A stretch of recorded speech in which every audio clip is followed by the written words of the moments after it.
So చాలామంది షేర్స్లో stuck అయి ఉన్నారు. సో వాళ్ళ పోర్ట్ఫోలియో -30 to 40% ఉంది. సో రీజన్ ఏంటి? సో మనం కొనగానే షేర్ వాల్యూ ఎప్పుడు పడిపోతూ ఉంటుంది. సో రిటైల్ ఇన్వెస్టర్ ఎప్పుడైతే షేర్లో ఎంటర్ అవుతాడో అప్పటి నుంచే షేర్ యొక్క వాల్యూ అనేది పడిపోతూ ఉంటుంది. సో పడిపోవడానికి గల మెయిన్ రీజన్ ఏంటి? సో చాలామంది ఆల్రెడీ మార్కెట్లో ఇన్వెస్ట్ చేస్తున్న వాళ్ళ పోర్ట్ఫోలియోలు -30 to 40%, మార్కెట్ ఆల్మోస్ట్ హై లెవెల్కి దగ్గర ఒక 1500 to 2000 పాయింట్స్ పడిపోయి ఉన్నప్పుడు కూడా ప్రతి ఒక్క షేర్ యొక్క వాల్యూ మాత్రం వచ్చేవారు కదా 30 to 45% పడి ఉంది. సో రీజన్ ఏంటి? సో ఈ వీడియోలో తెలుసుకునే ప్రయత్నం చేద్దాం. Welcome to Telugu business and investment channel. So mostly నేను ఈ వీడియో చేయడానికి గల మెయిన్ రీజన్ ఏంటంటే చాలామంది ఒక ఫేమస్ యూట్యూబర్, తెలుగు యూట్యూబర్ యొక్క వీడియో చూశాను. ఆ వీడియో కింద కామెంట్స్ చూస్తే సో మోస్ట్ ఆఫ్ ద వీడియోలో చాలామంది కామెంట్స్ ఏం చేశారంటే, సార్ మీరు ఏమన్నా షేర్స్ సజెస్ట్ చేయండి, మీరు ఒక టాప్ 5 పిక్స్ సజెస్ట్ చేయండి అని చెప్పి చాలామంది అడుగుతున్నారు. సో దానివలన మన ఒక పోర్ట్ఫోలియో మీద ఇంపాక్ట్ ఏమవుతుంది? సో మనం రీసెర్చ్ చేయకుండా కనుక మార్కెట్లో ఇన్వెస్ట్ చేయడం వలన జరిగే ప్రాబ్లమ్స్ ఏంటి, అసలు మనం షేర్ మార్కెట్లో ఎంటర్ ఎలా అవ్వాలి, ఎంటర్ ఎలా అవుతున్నాము, ఎంటర్ ఎలా అవ్వాల్సింది అనేది ఈ వీడియోలో తెలుసుకునే ప్రయత్నం చేద్దాం. చూద్దామండి. సో మోస్ట్లీ రిటైల్ ఇన్వెస్టర్ ఎప్పుడైనా మార్కెట్లో ఎంటర్ కాగానే సో షేర్ యొక్క వాల్యూ పడిపోవడానికి ఒక మెయిన్ రీజన్స్ ఒక 6 ఐడెంటిఫై చేసి ఇక్కడ ఈ వీడియోలో తెలియజేయడం జరుగుతుంది. So mostly the first reason ఏంటంటే smart money operates in silence. So ఎప్పుడైనా గుర్తుంచుకోండి, స్మార్ట్ మనీ అంటే స్మార్ట్ ఇన్వెస్టర్స్ అంటే ఎవరు ఇక్కడ అంటే FIIs, DIIs అంటే బిగ్ ఇన్స్టిట్యూషన్స్. ఇక్కడ ఏం చెప్పాలంటే బిగ్ ఇన్స్టిట్యూషన్స్. సో ఈ బిగ్ ఇన్స్టిట్యూషన్స్ ఏం చేస్తాయంటే ఎప్పుడైతే షేర్ న్యూస్లో లేదో, ఎప్పుడైతే షేర్ కన్సాలిడేట్ చేస్తుందో సో ఆ సమయంలో బిగ్ ప్లేయర్స్ ఏంటంటే షేర్లో ఎంటర్ అవుతారు. ఎప్పుడైతే వీళ్ళు ఎంటర్ అవ్వడం మొదలు పెడుతుందో సో షేర్ మార్కెట్లో ఆ షేర్ యొక్క వాల్యూ అనేది క్రమక్రమంగా పెరుగుతుంది. బట్ ఏంటంటే ఆ టైంలో చాలామంది ఏంటంటే చార్ట్ని రీడ్ చేయకుండా అప్పుడు ఒక రిటైల్ ఇన్వెస్టర్ అనేవాడు మార్కెట్లోకి ఎంటర్ అవ్వడు. సో ఎప్పుడు ఎంటర్ అవుతాడు? ఆ షేర్ యొక్క వాల్యూ ఆల్రెడీ ఎంతవరకు అయితే పెరగాలంటే 20 to 30% ఆల్రెడీ ఇంక్రీజ్ అయిన తర్వాత మార్కెట్లోకి వచ్చినాక ఎంటర్ అవుతాడు. సో అలాంటి సిచ్యువేషన్లో ఏంటంటే మనం కొన్న వెంటనే షేర్ అనేది పడిపోవడం జరుగుతుంది. సో రెండో పాయింట్ ఏంటంటే న్యూస్ ఆల్రెడీ ప్రైస్డ్ ఇన్. ఇదే నేను ఇంతకుముందు చెప్పింది. సో ఆల్రెడీ న్యూస్లో వచ్చిన తర్వాత అప్పటి వరకు ఏ ఫండమెంటల్ అనాలిసిస్ కానీ, టెక్నికల్ అనాలిసిస్ కానీ, బ్రేక్అవుట్స్ కానీ ఏమి చూడరు రిటైల్ ఇన్వెస్ట్మెంట్. ఎప్పుడు చూస్తాడు?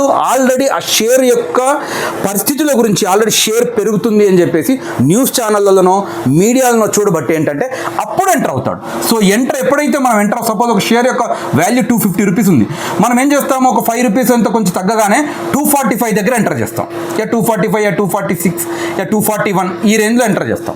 ఎప్పుడైతే మనం ఇక్కడ ఎంటర్ చేస్తామో అక్కడ నుంచి క్రమక్రమంగా FIIs, DIIs ఏం చేస్తారంటే ఆ షేర్ని అమ్మడం మొదలు పెడతారు. ఎప్పుడైతే వీళ్ళు అమ్మడం మొదలు పెడుతుందో మన వాళ్ళు ఏం చేస్తారంటే స్ట్రిక్ట్ స్టాప్ లాస్ పెట్టరు. ఎందుకంటే ఆల్రెడీ షేర్ చాలామంది దగ్గర నుంచి విన్నాను, యాజ్ వెల్ యాజ్ న్యూస్లో విన్నాను కదా. సో ఈ షేర్ ఎలాగో పెరుగుతుంది 100% ఈ షేర్, దీన్ని ఏమంటారు బయాస్ అంటాం. ఈ బయాస్లో ఇరుక్కుపోయి ఏం చేస్తాడంటే ఆ షేర్ని అమ్మకుండా స్ట్రిక్ట్ స్టాప్ లాస్ అనేది పెట్టకపోవడం వల్ల ఏంటంటే -20%, 30%లోకి వెళ్ళిపోయి కూడా చాలామంది ఇంకేం చేస్తారంటే 20% కిందికి పడిపోయిన తర్వాత కూడా యావరేజ్ చేయడం మొదలు పెడతారు. సో 250 దగ్గర ఎప్పుడైతే షేర్ 245 దగ్గర ఎప్పుడైతే షేర్ కొన్నాడో ఇదేమవుతుంది 220 వరకు వస్తుంది. 220 వరకు వచ్చిన తర్వాత ఏం చేస్తాడు? అప్పుడు ఇక్కడ ఒక 100 షేర్లు కొన్నాడు అనుకోండి, ఇక్కడ ఒక 100 షేర్లు యాడ్ చేస్తాడు యావరేజ్ కోసం. అప్పుడు ఏమవుతుంది? ఇది ఆటోమేటికల్లీ 200 రూపీస్కి వస్తుంది. సో ఇక్కడ కూడా యాడ్ చేయడానికి ప్రయత్నం చేస్తాడు. సో దీనివల్ల ఈ కంటిన్యూ ప్రాసెస్ వలన ఏంటంటే పోర్ట్ఫోలియో యాక్చువల్లీ 245 దగ్గర కొన్నప్పుడు 200 దగ్గరకు వస్తే ఒక 25% మైనస్లో ఉండాల్సింది. ఎప్పుడైతే యావరేజ్ చేయడం మొదలు పెడతాడో 30 to 40%లకు మైనస్లోకి వస్తాడు. ఇది most of the retail investors. So మీరు కామెంట్ కూడా చేయండి, మీతోటి కూడా ఇదే జరిగిందా, మీరు కూడా ఇదే తప్పు చేస్తున్నారా అనేది ఈ వీడియో కింద కామెంట్ చేయండి ప్లీజ్. సో నెక్స్ట్ ఏంటంటే ద విక్ of distribution. So the most important, ఇది చాలామందికి ఈ వర్డ్ కూడా వినుండరు. విక్ ఆఫ్ డిస్ట్రిబ్యూషన్ ఏంటంటే ఎప్పుడైతే FIIs, DIIs కన్సాలిడేషన్ ఫేస్లో కొంటారో మార్కెట్లో సప్లై ఉండదు. అప్పుడు కన్సల్టేషన్ ప్లేస్లో కొనుక్కుంటూ ఒక దగ్గరికి వెళ్ళి మార్కెట్ని పీక్కి తీసుకెళ్తారు. అంటే షేర్ వాల్యూని పీక్ దగ్గర తీసుకెళ్తారు. అక్కడ నుంచి ఏం చేస్తారంటే సప్లై ఇస్తారు. అంటే ఏంటంటే మార్కెట్లో అప్పుడు డిస్ట్రిబ్యూషన్ ఫేస్లో ఉంటుంది. ఎప్పుడైతే మార్కెట్లో కన్సల్టేషన్ ఫేస్లో కొనాల్సింది మనం డిస్ట్రిబ్యూషన్ ప్లేస్ అంటే ఏంటంటే షేర్స్ అమ్మే దశలో విక్ ఆఫ్ డిస్ట్రిబ్యూషన్ అంటే ఏంటంటే ఎప్పుడైతే షేర్ వాల్యూ 20-35% పెరిగిందో, ఎప్పుడు 35% పెరిగిన తర్వాత ఎఫ్ఐఐస్ డిఏఎస్ ఆ షేర్స్ను అమ్మే దశనే ఉందంటే విక్ ఆఫ్ డిస్ట్రిబ్యూషన్ అంటాం. So most of the retail investor ఈ ట్రాప్లోనే పడిపోయి సంవత్సరాలు కొంతమందిని చూశాను, మా పోర్ట్ఫోలియో 50% మైనస్లో ఉంది సార్, మా పోర్ట్ఫోలియో 30% ఉంది సార్. కొన్ని షేర్స్ 4 నుంచి 5 షేర్స్ 30-40% మైనస్లో ఉంది. 30-40% మైనస్లో ఎప్పుడు కూడా రానివ్వద్దు. స్ట్రిక్ట్ స్టాప్ లాస్ అనేది ఖచ్చితంగా పెట్టాలి. ఎంత మంచి షేర్ అయినప్పటికీ కూడా ఫాలింగ్ నైఫ్ని ఎప్పుడు పట్టుకోవద్దు. ఎప్పుడైతే మనం ఫాలింగ్ నైఫ్ని పట్టుకొని యావరేజ్ చేయడం మొదలు పెడతామో అప్పుడే మన పోర్ట్ఫోలియో 30-40% మైనస్లోకి వెళ్తుంది. So next most important, buying because of everyone is talking. This is the most important trap. Retail investors ప్రతి ఒక్కరు చేసే తప్పు ఏంటంటే ఫండమెంటల్ అనాలిసిస్ చేయరు. సో వాళ్ళకు కొంచెం ఫండమెంటల్స్ గురించి కూడా నాలెడ్జ్ ఉండకుండా, డబ్బులు ఉన్నాయి కదా, సపోజ్ 2 lakhs ఉన్నాయి. నేను ఒక వీడియోలో ఇవాళ ఒక బెస్ట్ యూట్యూబర్ వీడియో కింద ఒక కామెంట్ చూసాను, సార్ నా దగ్గర 12 లక్షలు ఉన్నాయి సార్, 12 లక్షలు ఏ షేర్లో ఇన్వెస్ట్ చేయమంటారు sir? This is very ridiculous. ఎవరు చెప్పిన టిప్స్ని పొరపాటున కూడా ఫాలో కాకండి. ఈవెన్ దో నేను చెప్పిన షేర్స్ని కూడా, నేను రికమెండ్ చేసిన షేర్స్ని కూడా కొనొద్దు. ఎందుకంటే ఇది యూట్యూబర్స్ కానీ సోకాల్డ్ ఇన్ఫ్లుయెన్సర్ అందరు చేసేది ఏంటంటే ఆ కంపెనీస్ దగ్గర నుంచి కొన్ని పర్సెంటేజ్ తీసుకొని మేము చాలా దీంట్లో ఫండమెంటల్ అనాలిసిస్ చేసాం, మేము చాలా టాప్ 5 స్టాక్స్ ఇస్తున్నాం, ఈ స్టాక్స్లో మీకు ఇన్వెస్ట్ చేస్తే మీకు చాలా లాభాలు వస్తాయని చెప్తారు. నాట్ ఓన్లీ తెలుగు పీపుల్ నేను చెప్పేదని కాదు, హిందీ పీపుల్ కూడా మీకు ఎవరైతే ఇన్ఫ్లుయెన్సర్స్ యూట్యూబ్లో ఇన్ఫ్లుయెన్సర్స్ ఉన్నారో వాళ్ళ మాటలు విని మీరు షేర్స్లో కనుక ఇన్వెస్ట్ చేస్తే మీరు 4-5 సంవత్సరాలు కూడా మీ పోర్ట్ఫోలియోలో ప్రాఫిట్స్ సంగతి దేవుడెరుగు, ఖచ్చితంగా మైనస్లోనే ఉంటారు. దిస్ ఈజ్ వాట్ ఇక్కడ buying because of everyone is talking. అందరూ మాట్లాడుతున్నారు కాబట్టి మనం కొనాలి అనేది చాలా చాలా తప్పు. అందరూ మాట్లాడుతున్నారు కాబట్టి మనం ఖచ్చితంగా షేర్ నమ్మాలి. This is a very big trap. Next, fake calls. చాలామంది ఏంటంటే యూట్యూబ్ వీడియోస్ కానీ లేదంటే టెలిగ్రామ్ ఛానల్స్ ద్వారా కానీ చాలామంది ఏం చేస్తారంటే కాల్స్ ఇస్తూ ఉంటారు, మీరు తీసుకోండి ఫలానా షేర్లో ఇన్వెస్ట్ చేయండి, మీకు వితిన్ 2 monthsలో 20-30% ఇంక్రిమెంట్ ఉంటుంది షేర్లో అని చెప్పి చాలామంది చెప్తుంటారు. ఎప్పుడైతే మీరు ఈ ట్రాప్లో పడతారో, ఈ ట్రాప్లో పడిపోవడం వల్లనే ఖచ్చితంగా మీ షేర్స్లో మీ పోర్ట్ఫోలియో అనేది మైనస్లో ఉంటుంది. ద మోస్ట్ ఇంపార్టెంట్ 6 points ఇక్కడ నేను ఎక్స్ప్లెయిన్ చేశాను. సో జాగ్రత్తగా అర్థం చేయండి. Smart money operates in silence.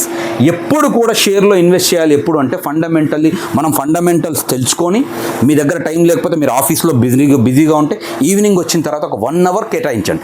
మీరు మీ డబ్బుల్ని, మీరు హార్డ్ ఎండ్ మనీని మీరు షేర్ మార్కెట్లో పెడుతున్నప్పుడు నేను చాలామందిని చూశాను, 90% ఆఫ్ పీపుల్, నాకు తెలిసి 90%, నేను కూడా ఇలానే చాలా బిగ్ అమౌంట్ అంటే స్టార్టింగ్ స్టేజ్లో చాలా బిగ్ అమౌంట్ లాస్ అయ్యాను. నా లైఫ్ ఎంత ప్రశాంతంగా అంటే మంచి బీభత్సమైన స్టేజ్లో ఉన్న పరిస్థితి నుంచి నేను చాలా చాలా దారుణమైన స్టేజ్లోకి ఒకరి మాట వినడం వలన బిగ్ అమౌంట్ ఒక 40-50 lakhs ఇన్వెస్ట్ చేసి చాలా నష్టపోయాను. దయచేసి మీరు నష్టపోవద్దు అనే సదుద్దేశంతో ఈ వీడియో చేస్తున్నాను. బట్ ఏ యూట్యూబర్నో ఎవరినో ఒకరిని కించపరచడం నా ఉద్దేశం కాదు. చాలామంది అంటే మనలాంటి retail investors 90% of the retail investor చేసే పెద్ద తప్పు ఏంటంటే ఈ తప్పులు. స్మార్ట్ మనీ ఆపరేట్స్ ఇన్ సైలెన్స్లో మాత్రమే ఎప్పుడైనా స్టాక్స్లో ఇన్వెస్ట్ చేయాలి. Next, news already priced in. అంటే ఏంటంటే ఆల్రెడీ న్యూస్ వచ్చి ఎప్పుడు వస్తుంది అంటే ఆల్రెడీ ప్రైస్, ఆ షేర్ యొక్క వాల్యూ 20-30%. ఎప్పుడైనా గుర్తుంచుకోండి, షేర్ వాల్యూ ఎప్పుడు కూడా ఇలా వెళ్ళదు. ఎప్పుడైనా షేర్ వాల్యూ అనేది ఇలా వెళ్తూ ఉంటుంది. సో పడిపోయేటప్పుడు కూడా మీరు జాగ్రత్తగా అబ్జర్వ్ చేయండి, ఇలా పడిపోతూ ఉంటుంది. చాలామంది ఏం చేస్తారంటే రిటైల్ ఇన్వెస్టర్స్ చేసే తప్పు ఏంటంటే ఇక్కడ కొంటారు, షేర్ వాల్యూ ఇక్కడికి వచ్చింది కదా అని చెప్పేసి ఇక్కడ కొంచెం యావరేజ్ చేయడం మొదలు పెడతారు. అరే కొంచెం పెరుగుతుంది కదా అని చెప్పేసి ఇక్కడ కూడా యావరేజ్ చేస్తారు చాలామంది. సో అదేమవుతుంది, ఇక్కడికి వస్తుంది. సో ఇక్కడికి అలాగ వచ్చింది, నేను 250 రూపీస్ దగ్గర కొన్నాను, యావరేజ్ చేస్తాను 200 రూపీస్ దగ్గర అని. సో షేర్ వాల్యూ ఏమవుతుంది, 180 రూపీస్ దగ్గర కదా, 180 రూపీస్ దగ్గర యాడ్ చేస్తారు, 190-195 అలా వెళ్తుంది. అక్కడ నుంచి డైరెక్ట్గా 160-170 రేంజ్లో వచ్చేస్తుంది. సో ఆటోమేటికల్లీ మీరు 250 దగ్గర నుంచి ఉన్నారు, మీరు యావరేజ్ చేయడం వల్ల మేబీ 210 వరకు రావచ్చు, అది 160 దగ్గర ఉంటుంది. ఇక్కడ 100 షేర్స్ ఉన్నాయి, ఇక్కడ 100, ఇక్కడ 100, ఇక్కడ 300 షేర్స్ మీకు ఆల్మోస్ట్ 215 నుంచి 160 రూపీస్ దగ్గరకు వచ్చేవరకల్లా 45 రూపీస్ తగ్గుతుంది. సో మీరు మీ పోర్ట్ఫోలియో అనేది 30 to 40%, 25 to 30% మెయిన్ రీజన్ ఉండడానికి మెయిన్ రీజన్ ఇదే. నెక్స్ట్ ద విక్ ఆఫ్ డిస్ట్రిబ్యూషన్. ఎప్పుడైనా కానీ షేర్ని ఎప్పుడు కూడా డిస్ట్రిబ్యూషన్ దశలో కొనొద్దు. విక్ ఆఫ్ డిస్ట్రిబ్యూషన్ అంటే ఏంటంటే ఆల్రెడీ మార్కెట్లో ద షేర్ యొక్క వాల్యూస్ ఫండమెంటల్స్ అన్ని తెలిసి చాలా పైకి పోయి ఉంటుంది. అంటే 25-30% పోయిన తర్వాత అక్కడ నుంచి ఏమవుతుందంటే మార్కెట్లో సప్లై స్టార్ట్ అవుతుంది, డిమాండ్ సప్లై స్టార్ట్ అవుతుంది. ఎప్పుడైతే సప్లై స్టార్ట్ అవుతుందో కొనే వాళ్ళు తగ్గిపోతారు, అమ్మే వాళ్ళు ఎక్కువ ఉంటారు, కొనే వాళ్ళు తగ్గిపోతారు. సో ఆటోమేటికల్ ఏంటంటే షేర్ వాల్యూ అనేది పడిపోతుంది. Next FOMO. This is very ఇంతకుముందు నేను మిస్ అయ్యాను, సారీ. ఫోమో అంటే ఏంటంటే ఫియర్ ఆఫ్ మిస్సింగ్ అవుట్. ఇది చాలామంది 90% రిటైల్ ఇన్వెస్టర్స్ చేసే పెద్ద తప్పు ఏంటంటే ఫోమోనే, ఫియర్ ఆఫ్ మిస్సింగ్ అవుట్. అంటే ఏంటంటే అయ్యో షేర్ పెరుగుతుంది కదా, నేను ఎక్కడ మిస్ అవుతానని తొందరగా ఫండమెంటల్స్ కానీ టెక్నికల్స్ కానీ బ్రేక్అవుట్స్ కానీ ఏమీ చూడకుండా దీంట్లోకి జంప్ అవుతారు. సో దీనివల్ల లాస్ అయ్యే అవకాశం. Next buying because of everyone. అందరూ కొంటున్నారు కదా అని చెప్పేసి కొంటారు. So next fake calls. Specially మీకు చెప్తున్నాను, ఈ స్పెషల్లీ ఇది తెలుగు యూట్యూబ్ ఛానల్స్లో చాలామంది యూట్యూబ్ ఛానల్స్ చాలామంది ప్రమోట్ చేస్తున్నారు. మేము 5 స్టాక్స్ ఇస్తాము, 4 స్టాక్స్ ఇస్తాం, మేము ఫెంటాస్టిక్ స్టాక్స్ రీసెర్చ్ చేస్తున్నాం, మేము త్వరలోనే 4 స్టాక్స్ ఇస్తాం, 5 స్టాక్స్ ఇస్తాం అని చెప్తున్నారు. దయచేసి ఆ ట్రాప్లో పడొద్దు. ఎవ్వరు కూడా ఈవెన్ దో నేనిచ్చే యూట్యూబ్లో వీడియోస్లో కింద నేనిచ్చే స్టాక్స్ను కూడా మీరు పొరపాటున కూడా ఎవరి టిప్స్ని కూడా ఫాలో అవ్వద్దు. ఈ తప్పులు 100% చేయొద్దు. సో మరి ఎలా కొనాలి? చేయొద్దు అనేది అందరు చెప్తున్నారు. అందరు చెప్పే విషయమే నువ్వు చెప్తున్నావు కదా, నువ్వు కొత్తగా చెప్పేది ఏంటి అని అడగొచ్చు. సో ఏం చేయాలి అంటే study the charts before news. ఎప్పుడైతే షేర్ మార్కెట్లో ఫండమెంటల్స్ చాలా మంచిగా ఉన్న కంపెనీ, ఒక 4-5 ఇయర్స్ నుంచి ప్రాఫిట్స్లో ఉన్న కంపెనీ, షేర్ వాల్యూ అనేది ఒక దగ్గర స్థిరంగా ఉన్నప్పుడు, ఒక 10-15 పాయింట్స్ బిట్వీన్లో కన్సాలిడేట్ చేస్తున్న టైంలో, ఫండమెంటల్స్ బాగున్నప్పుడు, ఎప్పుడైతే చార్ట్ బ్రేక్అవుటింగ్ చేస్తుందో అప్పుడు న్యూస్లో రాకముందుకే షేర్లో ఇన్వెస్ట్ చేయాలి. This is a very man. జాగ్రత్తగా ఉండండి. ఏదైతే ఫండమెంటల్ స్టాక్ ఉంటుందో అది కన్సల్టేషన్. స్టాక్ ఎప్పుడు కూడా ఒకే లైన్లో స్ట్రైట్గా కర్వ్ లాగా ఎప్పుడు వెళ్ళదు, జే కర్వ్లో ఎప్పుడు వెళ్ళదు, చాలా అరుదుగా జరుగుతుంది. సో ఎప్పుడైతే ఫండమెంటల్ స్టాక్ కన్సల్టేషన్ ఫేస్లో ఉంటుందో అప్పుడు అకాములేట్ చేయాలి. ఎలా చేయాలి అంటే అది కూడా సేమ్ ఒకేసారి ఇన్వెస్ట్ ఇంతకుముందు నేను ఒక ఎగ్జాంపుల్ చెప్పాను, 12 లక్షలు నేను ఒకేసారి ఇన్వెస్ట్ చేస్తాను. పొరపాటున కూడా ఒకేసారి ఎప్పుడు కూడా ఇన్వెస్ట్ చేయదు. మీరు ఏ ఫండమెంటల్ స్టాక్స్, ఒక టాప్ 5 या టాప్ 10 స్టాక్స్ని కనుక పిక్ చేసుకుంటే మీరు ఆ ఫండమెంటల్స్ని రీడ్ చేసి ఎప్పుడైతే టెక్నికల్గా చార్ట్ బ్రేక్అవుట్ అవుతుందో అప్పుడు మీరు ఇన్వెస్ట్ చేయడం మొదలుపెట్టు. అది కూడా ఏంటంటే కొద్దిగా 20% పెడుతూ వెళ్ళండి. Next wait for pull backs ఏంటంటే సపోజ్ షేర్ వాల్యూ అనేది పైన ఉంది, దీని సపోర్ట్ కింద ఉంది, జస్ట్ ఎప్పుడైనా సపోర్ట్ తీసుకొని ఎప్పుడైనా రబ్బర్ బంతి కనుక బలం భూమికి ఎలాగైతే ఇట్లా కొడితే కిందికి తగిలి పైకి ఎలా వెళ్తుందో ఫండమెంటల్ స్ట్రాంగ్ స్టాక్స్ అనేది కొంచెం కిందికి వచ్చినప్పుడు చూసి పుల్ బ్యాక్ కోసం ట్రై చేయండి. ఎప్పుడైతే కిందికి వచ్చినప్పుడు దాంట్లో అది కూడా అకామిడేషన్ ఎలా ఉండాలి అంటే ఒక 4 to 5 times ఇన్వెస్ట్ చేస్తూ పోవాలి. లాంగ్ టర్మ్ షేర్ మార్కెట్ కానీ మనిషి కానీ, నేను ఎప్పుడు చెప్తూ ఉంటాను, షేర్ మార్కెట్ అయినా మనిషి అయినా ఎప్పుడైనా పైకి వెళ్ళాల్సిందే. సో ద మోస్ట్ ఇంపార్టెంట్ ఏంటంటే మనం ఏ స్టాక్స్ని ఐడెంటిఫై చేస్తామనే చాలా ఇంపార్టెంట్. ఫండమెంటల్లీ స్ట్రాంగ్ ఉన్న స్టాక్స్ని చూస్తూ సపోర్ట్లు అంటే ఫుల్ బ్యాక్ ఎప్పుడైతే దాంట్లో కొంచెం ఎప్పుడైతే డిప్ వస్తుందో ఆ డిప్లో ఇన్వెస్ట్ చేస్తూ పోండి. అది కూడా సింగిల్ టైం కాకుండా 4 to 5 times ఇన్వెస్ట్ చేస్తూ పోండి. Always define risk before entry. This is a very important. Retail trader ఎప్పుడు కూడా చేయడు ఈ పని. మీరు ఎప్పుడైతే షేర్లో ఎంటర్ అవుతుందో, సపోజ్ ఒక స్టాక్ వాల్యూ 300 రూపీస్ ఉంది, నీ స్టాప్ లాస్ ముందే డిసైడ్ అవ్వు. అది ఎంత ఫండమెంటల్ స్టాక్ అయినా పర్లేదు, ఫండమెంటల్ ఎంత స్ట్రాంగ్ ఉన్న స్టాక్ అయినా, ఈవెన్ దో HDFC బ్యాంక్ అయినా కావచ్చు. అంటే సో HDFCలో ఇన్వెస్ట్ చేయమని చెప్పడం నా ఉద్దేశం కాదు, ఫండమెంటల్లీ స్ట్రాంగ్ స్టాక్ కాబట్టి చెప్తున్నాను నేను. 300 ఉన్న స్టాక్ కూడా 250 బిలో వచ్చిందంటే అమ్మేసేయండి, ఎంటర్ అవ్వండి. మళ్ళీ మీకు ఇక్కడ 250 తర్వాత ఛాన్స్ రాదా? 200 కూడా వెళ్ళొచ్చు కదా. డిప్లో మళ్ళీ ఎంటర్ అవ్వండి. మీరు అనొచ్చు, సార్ అన్నిట్లో అట్లా అమ్ముకుంటూ పోతే మరి ఏ స్టాక్స్ కొనాలి? అన్ని స్టాక్స్ కూడా పడిపోతాయి కదండి. ఎస్, అన్ని స్టాక్స్ పడిపోతాయి. నేనేమంటున్నానంటే మీ పర్చేజ్ అనేది 300 రూపీస్ దగ్గర ఉందనుకోండి, సపోజ్ 270 దగ్గర స్టాప్ లాస్ పెట్టుకోండి. అంటే నేను 270 దగ్గర పెట్టమని నేను చెప్పట్లేదు, మీరు ఒక ముందు డిఫైన్ చేసుకోండి మీ risk and reward ratio. Risk అనేది ఒక 10% తీసుకున్నారు, సపోజ్ 300లో 10% అంటే 30 రూపీస్, 30% స్టాప్ లాస్ ఖచ్చితంగా పెట్టండి. ఎందుకు అంటే ఒకవేళ పొరపాటున అది ఫర్దర్గా కిందికి పోయినప్పుడు మీరు కొనుక్కోవచ్చు. ఇది 300 దగ్గర ఉన్నది 270 దగ్గర స్టాప్ లాస్ హిట్ అయింది, సపోజ్ ఇది పొరపాటు కిందికి వెళ్ళి ఫండమెంటల్ స్ట్రాంగ్ స్టాక్ కావచ్చు, కిందికి వెళ్ళిన తర్వాత 220, 230 దగ్గర చిన్నగా మీరు అకామిడేట్ చేయండి. 10 స్టాక్స్ ఇంకా బెటర్ సజెషన్ ఏంటంటే ఎప్పుడు కూడా మీ దగ్గర లంసమ్ అమౌంట్ని ఇన్వెస్ట్ చేయొద్దు.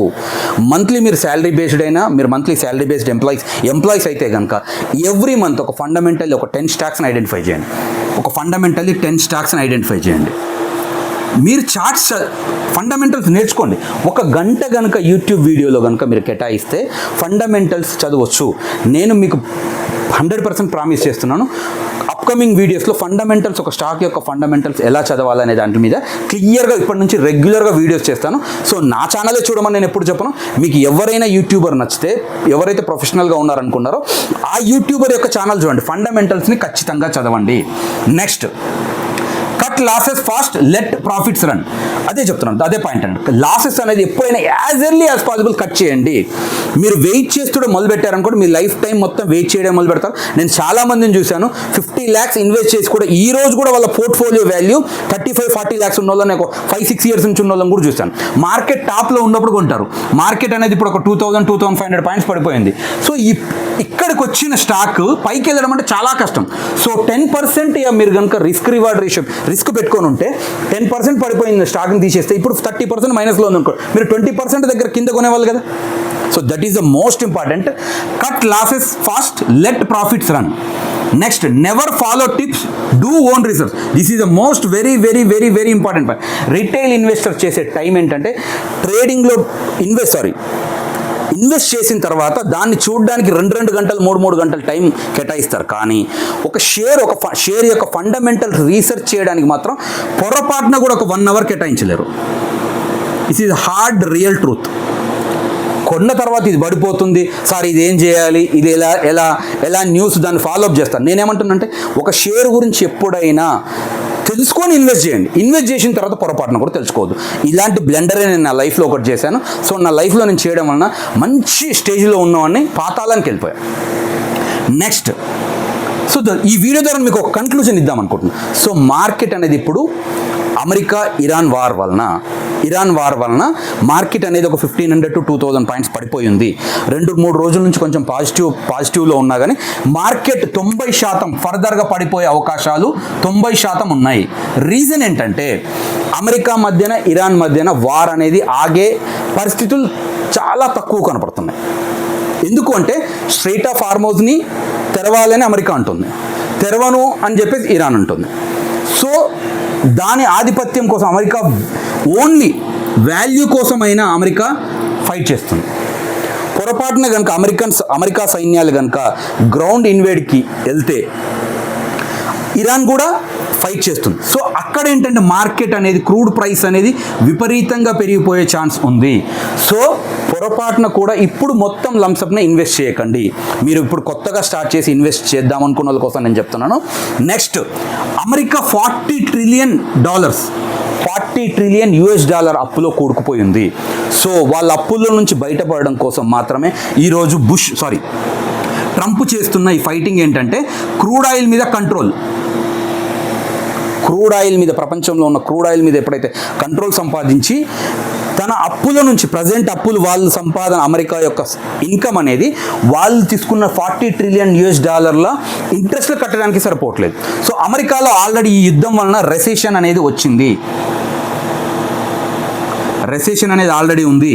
ఇంకోటి ఏంటంటే ఏ ఇంపాక్ట్ అనేది మార్కెట్ మీద చాలా ఉంటుంది. మీరు ఆల్రెడీ రీసెంట్లీ చూశారు, ఒరాకిల్ అనేది ఆల్రెడీ 30K ఎంప్లాయీస్ని తీసేసింది.